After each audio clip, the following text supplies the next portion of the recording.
We got a Rhino Arc II Ultimate Bundle slider. It's great, it does everything it says that it would. What I wanted to do was really test the Blackmagic Pocket Cinema Camera 6K on this slider. I think I've found a couple of things that would be beneficial for people to know if you're going to use the 6K on this slider. And I think they all relate to each other. I took it out for a run at a wedding that we shot recently. So we've got a small rig cage with the small rig rails and an Indy Pro battery mount. And while I was at the wedding, I used this rig straight on the slider. And what I found was that once the tilt had gotten to a particular degree, the camera just seemed to drop a little bit out of nowhere. At the time, I didn't really know what it was. I actually thought that the weight of the camera, the slider can handle 15 pounds or 6 kilos, and I've weighed our Blackmagic rig and that sits under 4 kilos. So I thought that maybe the weight distribution was the reason that the camera was dropping.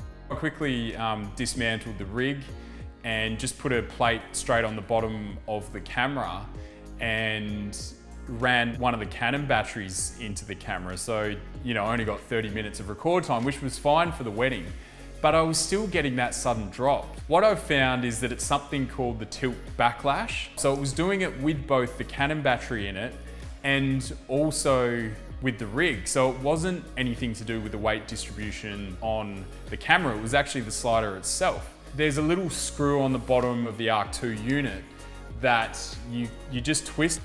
I'm still getting a little bit when it's tilted right down to the bottom, but I've found that it's actually fixed it up a lot. The other thing, so with the weight, it was making me think, okay, I need to find something that makes the camera even lighter. So the perfect thing to get, I figured, was the DC coupler. So the Canon LP-E6 battery that fits into the Blackmagic 6K, and you can just plug this end straight into the Arc II unit. So I was giving it a test, and what I found was when I turned the camera on, it was sitting roughly around 6.8 volts to 6.7 volts. Once I hit record, that voltage would drop pretty quickly, like within 20 seconds.